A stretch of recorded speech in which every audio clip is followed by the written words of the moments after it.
ആ സ്റ്റേഷനിൽ എനിക്ക് ഏറ്റവും ദേഷ്യമുള്ള ഓഫീസറായിരുന്നു അനിത. അവളെ കാണുമ്പോഴൊക്കെ എനിക്ക് അവളുടെ അച്ഛൻ അനിൽകുമാറിനെ ഓർമ്മ വരും.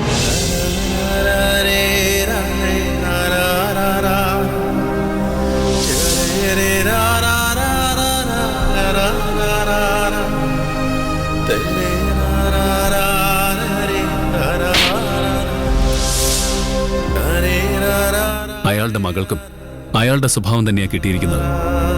എന്നിട്ടും അവസാനം എന്നെ ജയിലിൽ നിറക്കാൻ അനിത തന്നെ വേണ്ടി വന്നു. അവളില്ലായിരുന്നെങ്കിൽ ഞാൻ ഇപ്പോഴും ജയിലിൽ തന്നെ കഴിയേണ്ടി വന്നേനെ. ഒരിക്കലുമില്ല. ഞാൻ ഐശ്വര്യ മാഡത്തെ കണ്ട് എല്ലാ സത്യങ്ങളും പറയാൻ പോയതായിരുന്നു. പക്ഷേ എനിക്ക് മുമ്പ് അനിത മാഡം അവരോട് എല്ലാം പറഞ്ഞു. നീ പറയുന്നത് വിശ്വസിക്കല്ലാതെ എന്റെ മുന്നിൽ വേറെ വഴിയൊന്നുമില്ലല്ലോ. ഗിരിയേട്ടന് എന്റെ മീതെയുള്ള വിശ്വാസം നഷ്ടപ്പെട്ടോ? ഞാൻ എല്ലാരെയും അന്ധമായി വിശ്വസിക്കുന്നുകൊണ്ടാണ് ചതിക്കപ്പെടുന്നതെന്നല്ലേ നീ പറയാറുള്ളത്? നിന്റെ ഉപദേശം കേൾക്കുകയാണെങ്കിൽ ഞാൻ എന്ത് തീരുമാനം എടുക്കണം?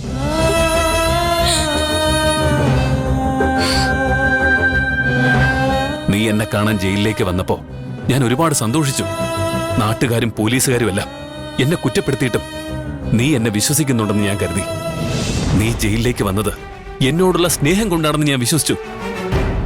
ഇപ്പൊ മനസ്സിലായി, നീ വന്നത് കുറ്റബോധം കൊണ്ട് മാത്രമോ?